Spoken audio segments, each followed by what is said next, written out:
सो सबसे पहले ये जानना ज़रूरी है कि काइनेटिक थ्योरी ऑफ गैसेस में हम क्या पढ़ते हैं।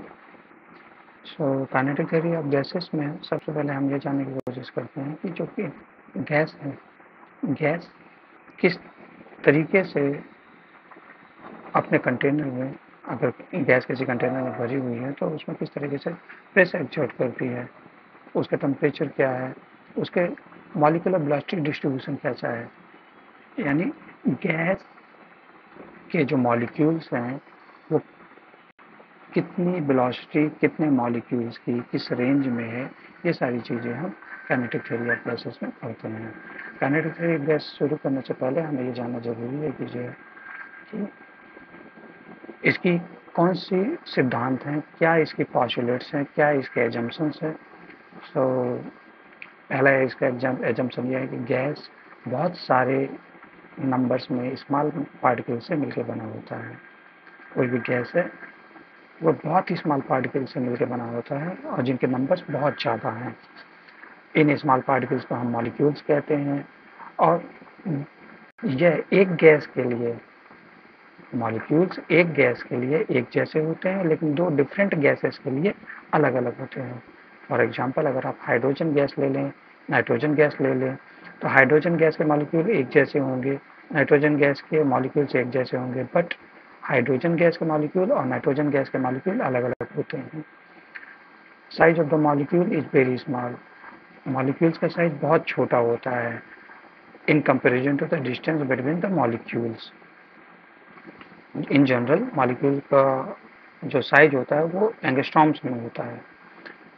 Molecules are in continuous motion. Molecules लगातार मोशन, गति करते रहते हैं और वो एक दूसरे से कोलाइड करते हैं, वो एक दूसरे से टकराते हैं। यह जो टक्कर होती है, जो कोलिजन होता है, ये परफेक्टली इलास्टिक होता है।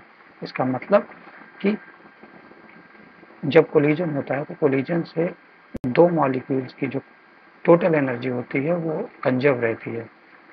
कोलिजन से पहले और कोलिजन में बाद दो मॉलिक्यूल्स के बीच में जो एनर्जी होती है वो कंजर्व रहती है।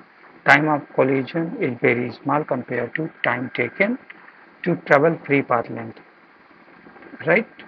सो इसके अलावा भी बहुत सारे पॉस्टुलेट्स हैं, ये मेन पॉस्टुलेट्स हैं। अब हम बात करते हैं pressure exerted by a gas on wall of container. Suppose that, मान लीजिए कि आपके पास एक कंटेनर है जिसमें गैस भरी हुई है, as shown in the figure.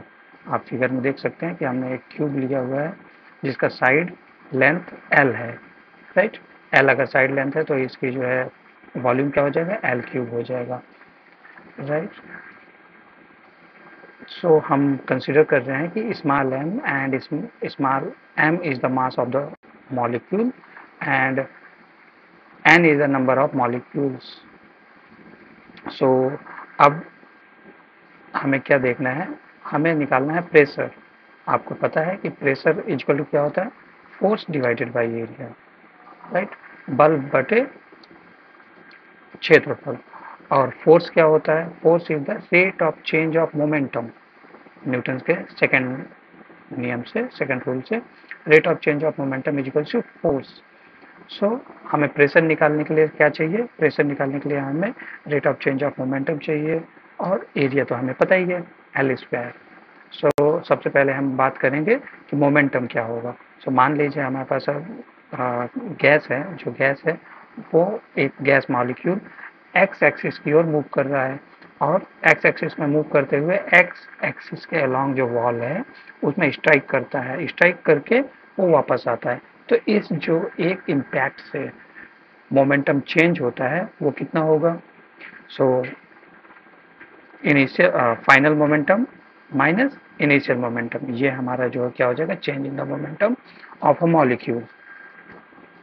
सो कोई भी मॉलिक्यूल है जो एक्स डायरेक्शन में मूव कर रहा है, अगर हम जो उसका वेलोसिटी अलोंग एक्स एक्सिस ले लें u1, तो मोमेंटम उसका जो है फाइनल मोमेंटम क्या हो जाएगा, mu1। और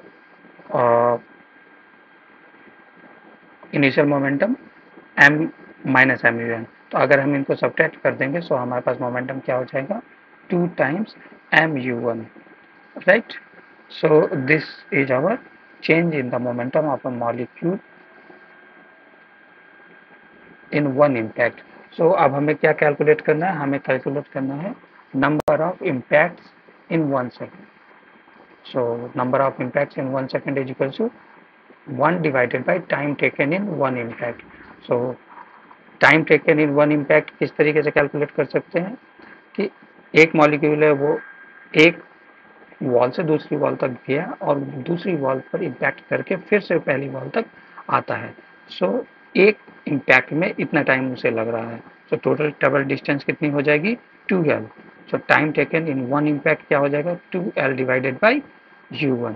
सो number of impacts in 1 second क्या हो जाएगा 1 divided by 2l divided by u1 is equal to u1 divided by 2l. Change in the momentum क्या हो जाएगा, change in the momentum in 1 second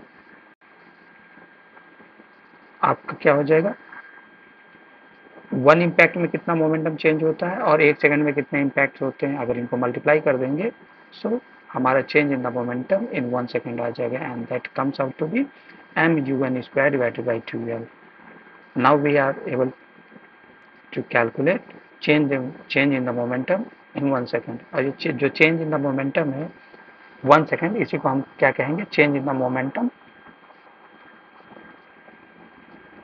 पर यूनिट टाइम, और इसी को कह सकते हैं rate of change of momentum.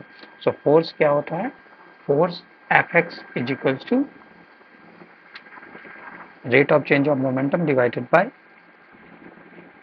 Divided by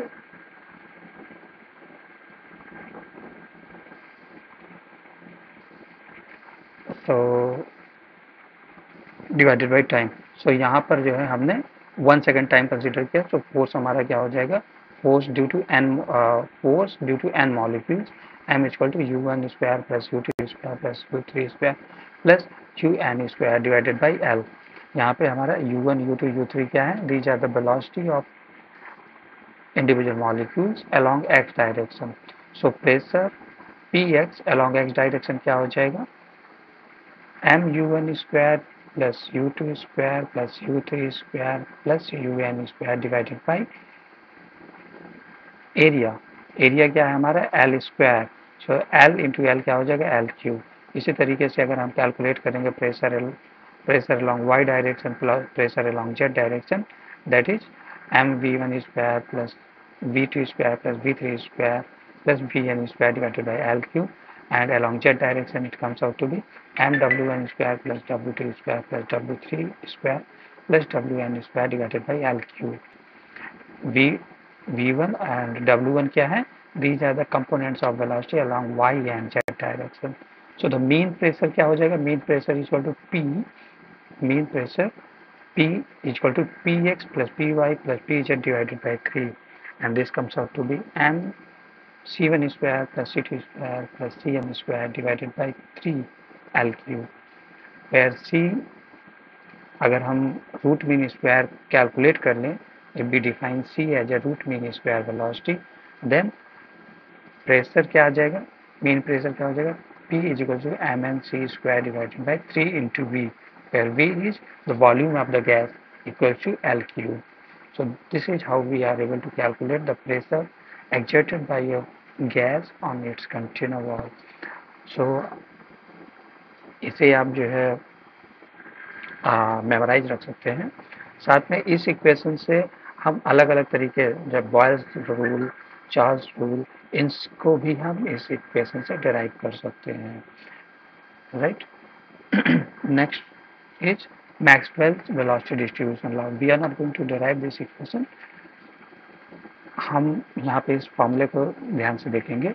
so Maxwell velocity distribution law ये कहता है कि अगर आपके पास एक गैस है किसी कंटेनर के अंदर, तो आप फिक्स नंबर ऑफ मॉलिक्यूल जानना चाहें, जिन कितने नंबर ऑफ मॉलिक्यूल्स हैं जिनकी वेलोसिटी vx से लेकर के vx प्लस dvx, vy से लेकर vy प्लस dvy, vz से लेकर के vz प्लस dvz रेंज के बीच में होगा. So this number is dn equal to n m divided by 2 pi kt raised to power 3 by 2 e raised to power minus mc square divided by 2 kt dvx dvy dvz.